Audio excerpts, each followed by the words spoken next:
And good evening. I am Reverend Mark Hughes with the Vermont Racial Justice Alliance, and welcome to Juxtaposition.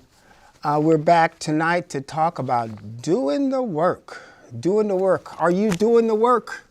We talked a lot about doing the work, I think last month when we were together, and as we were going through the work, we also came to a point to where we found out that we need to do some work around just trying to figure out how do we repair the damage. So tonight the program is called Repairing the Damage. There are a couple of areas that we want to talk to you about tonight, and I think one of them is definitely about housing. I know housing has been a huge conversation. We had originally intended on talking about one of the major housing policies that's going through the legislature right now. I think if we're fortunate, we might be able to pull Senator Keisha Ram Hinsdale in for part of that conversation. If we're fortunate, we'll keep our fingers crossed. I know we did have that as an objective, but I know a lot of things kind of got a little screwy at the last minute. There's a slide that I wanted to bring up for you first, and this one is, I think it's about the joint resolution of R113. I don't know whether or not we can get that up in the booth, but just keep it in mind that what that was all about. I'll go to it. If we can't get the slide, I can just tell you what that's all about. There we are. Yeah, it looks like it did come up. Thanks for that back there. I just wanted to talk just a little bit about that resolution, because again, we are working off the premise that the legislature is committed to the sustained and deep work of eradicating systemic racism through the state, actively fighting racist practices, and participating in the creation of more just and equitable systems. So that's what we're hoping for. That's what we're reminding our legislators on a regular basis on. So just wanted to go to that just so we can start the conversation off on the right note. So yeah, lots of work repairing the damage. We have an ongoing effort that's happening across the legislature that we are putting policy forward, lots of policy forward. We're in some areas we're making progress, in some areas we're not making progress. And you know what I wanted to share with you is what I was looking for is just some of the things that we were doing. One of the things that I was able to come up with is just a lot of implementation work. The implementation work is crazy.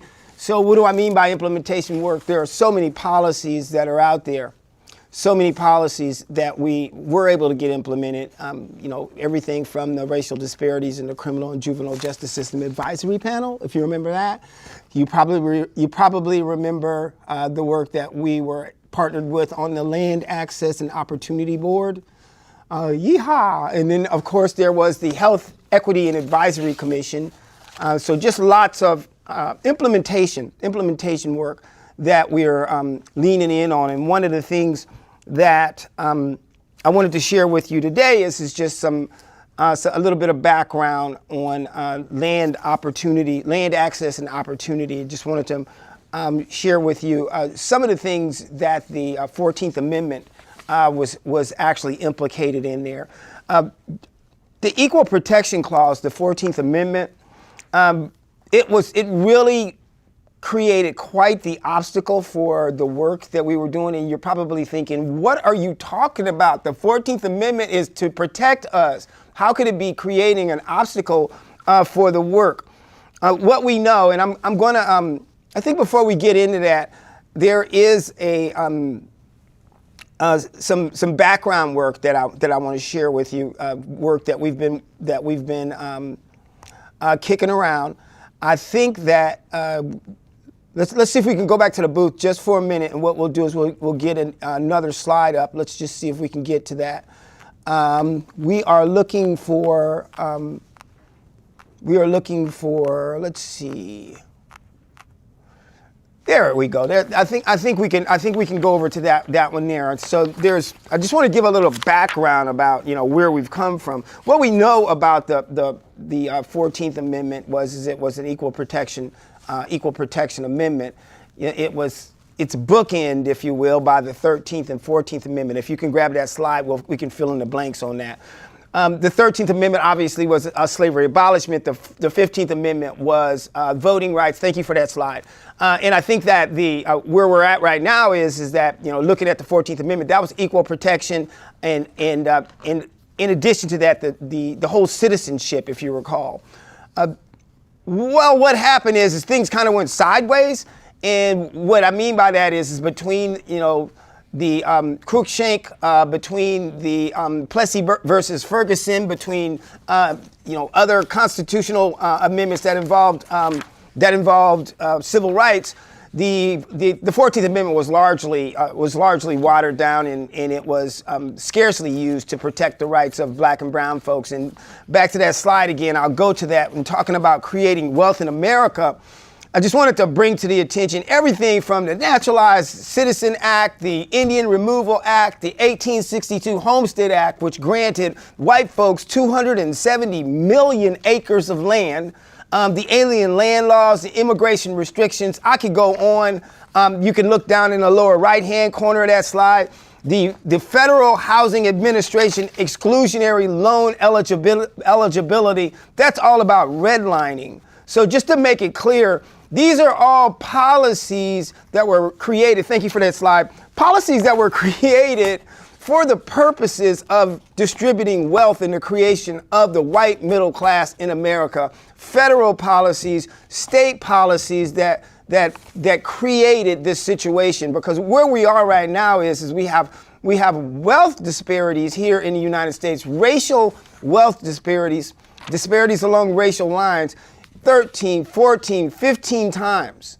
So you're talking about the median wealth of a black family is somewhere in the area of about 1/13 or maybe even 1/20 right now of that of a white family. And you would think, well, we should be able to fix that, because all we have to do is just go in and create policies to level the playing field, which is why we went in with the Health Equity Advisory Commission, the creation there, which is why we supported the Land Access and Opportunity Board as well, which is why there are various other policies, such as the Economic Equity Policy, which is a recently released policy. We'll talk about that towards the end, which is definitely going to pick up some traction in this second part of the legislative session.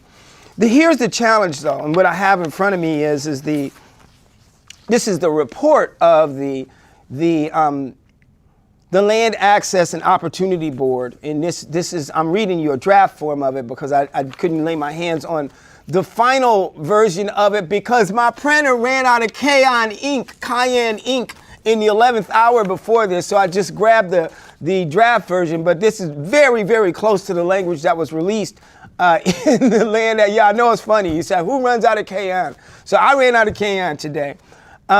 Here's what it says. The Equal Protection Clause, the 14th Amendment. Watch this. It says that the Equal Protection Clause of the 14th Amendment mandates that all governmental entities govern, quote, impartially. That is, government may not draw distinctions between individuals solely on the differences unless distinctions are necessary to achieve a legitimate governmental objective. The same is true for the Vermont's Constitution. That's the Vermont's analog to the 14th Amendment, which is Chapter 1, Article 7 of our Constitution here in Vermont. This is, again, a synopsis that was for those of you who are joining, we're talking about how do we do the work, how do we create processes and policies where we can regain that which was lost as a result of institutionalized racist policies. I'm going to pause there for a minute. There is a book out that I wanted to bring to your attention called The Color of Law. And this may be familiar to some of you who are watching. This is a Color of Law. Remember, we were talking about the Federal Housing Administration, the exclusionary loan eligibility, that redlining. Okay, this is a really good read on explaining what that looks like and how the federal government created redlining and excluded black folks from various neighborhoods and created massive pornographic levels of of wealth and generational wealth, that is to say. And the reason why this is so important is because we're talking about, again, generational wealth. We're talking about that economic equity that's passed down from generation to generation, that enables people to buy land, that enables people to buy houses, that enables people to take loans out, equity loans out against that property, to send their kids to school generationally. So what we're talking about here is what the Land Access and Opportunity Board was saying in their report. And the reason why they're going to the 14th Amendment and why this is so incredibly important is because it is the 14th Amendment that was not just scarcely implemented to provide the requisite protections that it was intended to provide. These are the Reconstruction Amendments, the 13th, the 14th, and the 15th Amendment. The only thing that was done to the Constitution to turn the corner after 1865 and the Civil War, the War of Slavery. There was no constitutional convention. There were only 3 constitutional amendments, and 14 was what actually gave black people citizenship. In other words, personhood, because if you recall, we were actually just 3/5 of a person prior to that. But this same 14th Amendment now, what we see is it's being used in a way in which it's been weaponized, because it is being used to leverage an assault against the distribution of funds to black and brown farmers as a result of the decision that was made by the USDA to distribute ARPA funds. That's hung up right now, even as I speak. And the reason why that is because the 14th Amendment was used in a reverse discrimination manner, allegedly, to halt that process. The question here is what to do here in the state of Vermont. How are we really going to make some traction in leveling the playing field, in restoring some kind of semblance of normalcy when you think about the wealth gap between black and white folks? How will we achieve that? Through health services outcomes, through economic development outcomes, through housing and home and land ownership outcomes. We've created the policy. Now it's time for us to try to figure out, how do we get the work done?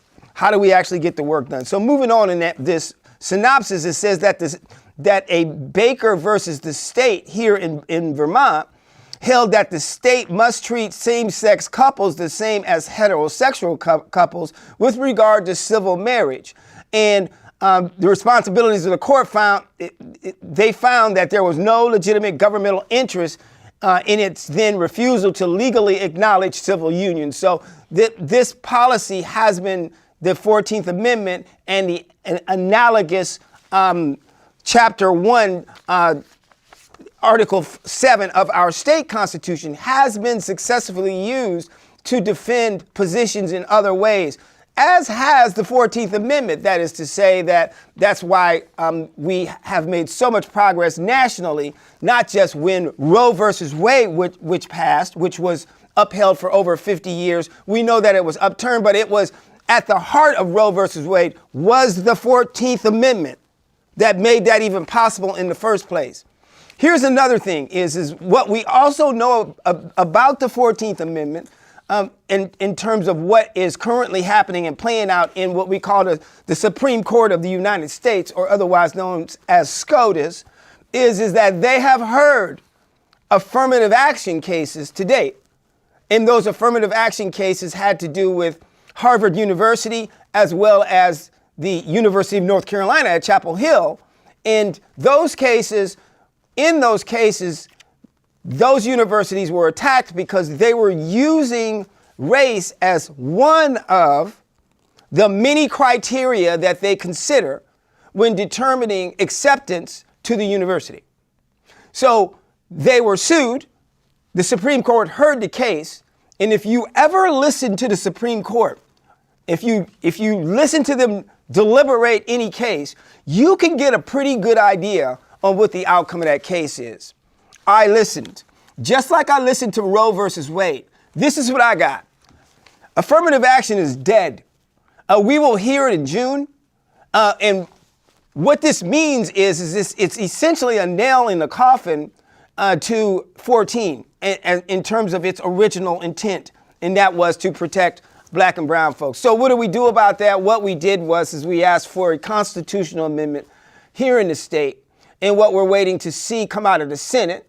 In Senate, we are waiting for you, those of you in the Senate, Senator Lyons, Senator Keisha Hinsdale, Senator Nader Hashim, and others who have been kicking this, passing this football around.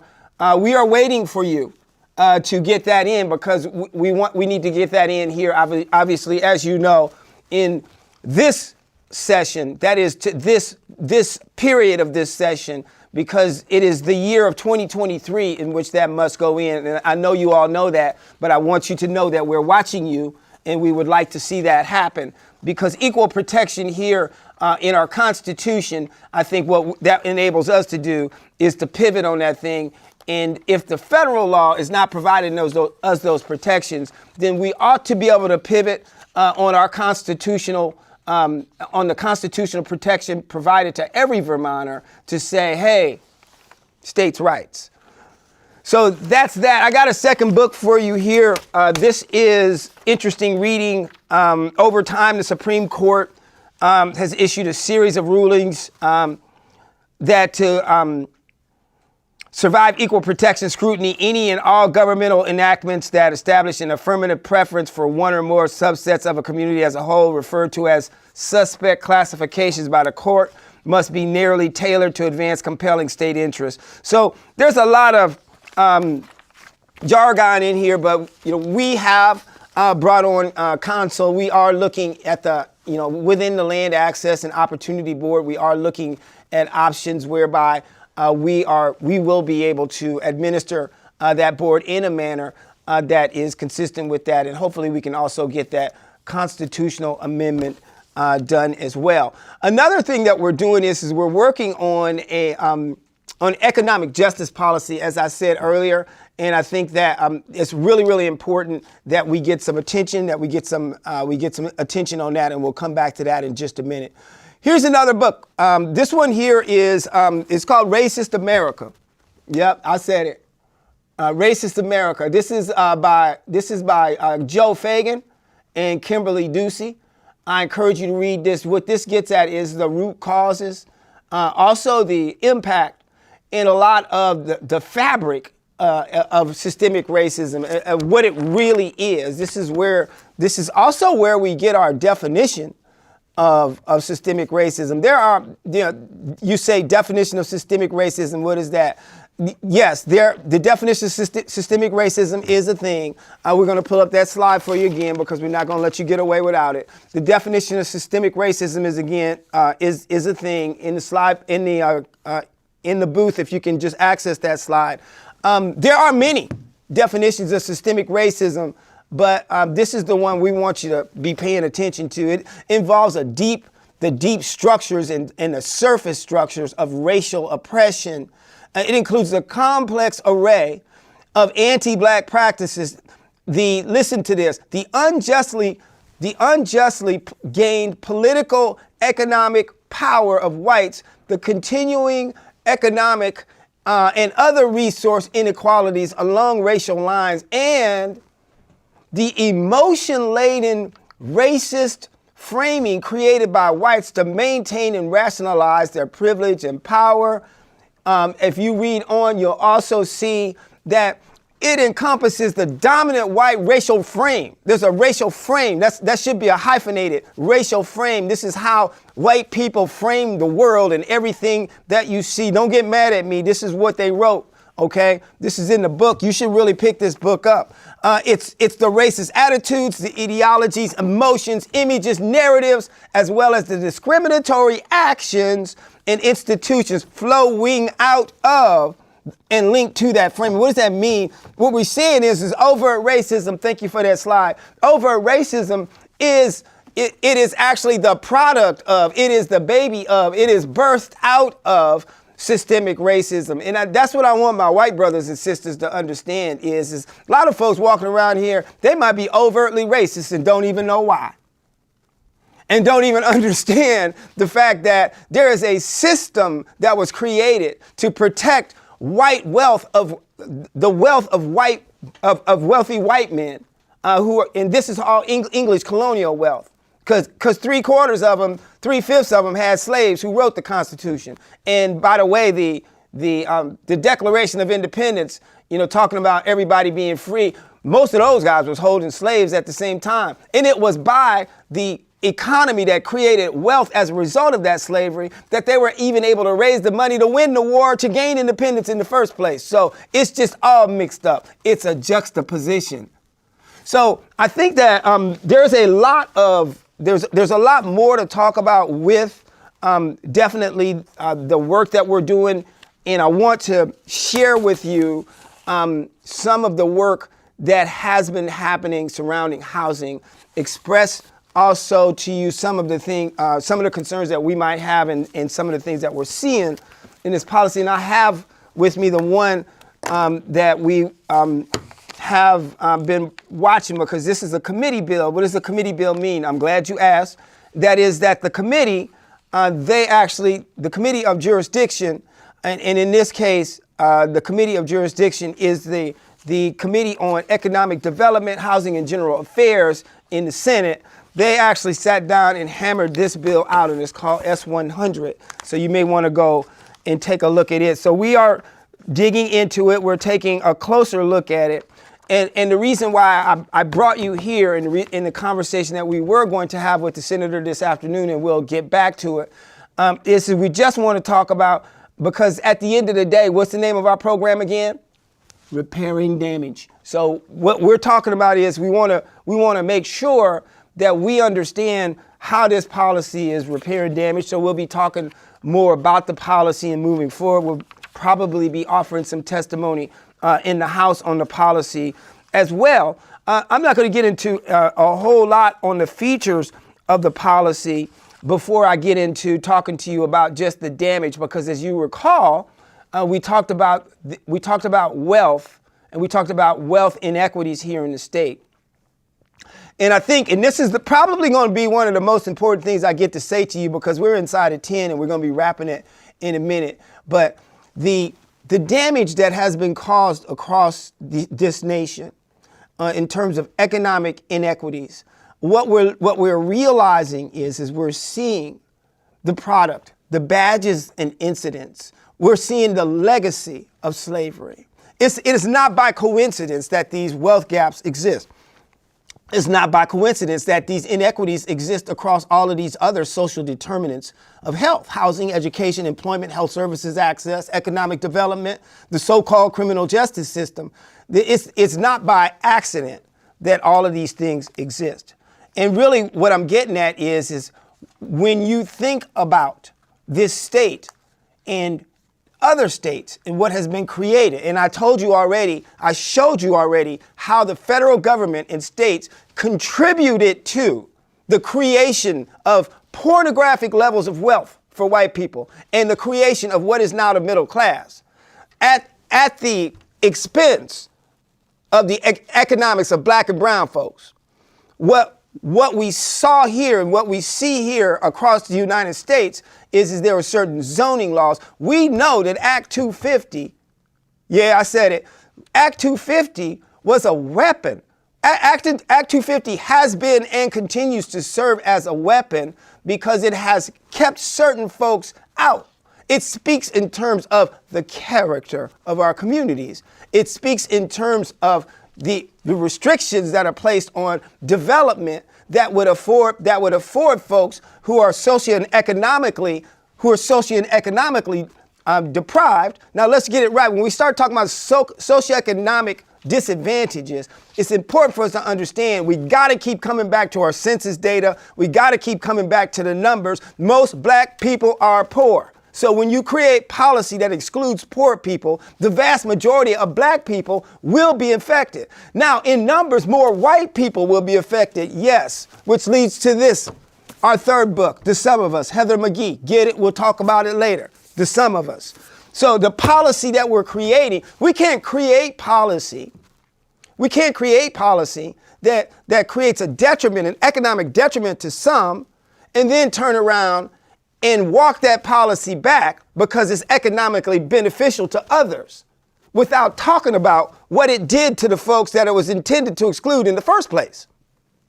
So this is that conversation, is that as we look at the softening of Act 250 and moving forward, as we look at the softening of zoning laws, those laws that previously excluded building in certain communities where there are multiple units, for example, where it previously, so one of the ways in which you can really appreciate this is drive from the Old North End up into the hill. You drive from the Old North End and up into the hill, it is not a coincidence that those houses on the hill are 40 feet apart, 50, 100 feet apart, and you can't even hardly get to the front door without taking a hike from the street. That is no coincidence that those homes were built like that. There's zoning laws. And when people start to begin to walk back those laws, they're doing that because of economic development. They're doing that because what we know is these developers are kind of shunning development right now, which is creating the housing crisis that we have. What we see is, and I think Malcolm X said it best. Malcolm X said it. He said that the chickens are coming home to roost, is what he said. He said white people have thrown a boomerang because the very thing that was created to keep black folks out, and quite effectively, I might add, because if you look at from starting back in the day up until now, the number of black folks that are here, a lot of these exclusionary laws contributed to that. But here's the boomerang. Because when you create zones like that, then you have less housing. And here's the other boomerang. You're going to appreciate this. You also have less labor workers. So here we are right now. The governor is saying, oh, we need more people in the state. Of course we need more people in the state, because if you got a 1.5% black population in the state, and outside of the state, the population is at 13.5% of black people, then the likelihood that black people will come into this state when folks migrate into the state for employment is exponentially higher than that of white folks. Come on now. So what we're talking about is we're talking about policy. Hopefully, this policy here, this S100, as they begin to deconstruct our zoning laws and deconstruct our Act 250 laws, that we're taking also into consideration how do we specifically repair the harm that was created in our black and brown communities. Because if somebody needs housing in Vermont, the people who need it most is black folks. Thank you for joining. This has been a good conversation with you tonight. This is Juxtaposition. I'm Reverend Mark Hughes here in Juxtaposition of the Vermont Racial Justice Alliance. For those of you who are tuning in, get back in with us next month. It's going to be the second Wednesday, same thing. Stop in at the Richard Kemp Center, say hello. We're taking some kids to DC for the spring. Lots of stuff happening. Thank you for coming out tonight. Blessings to you all.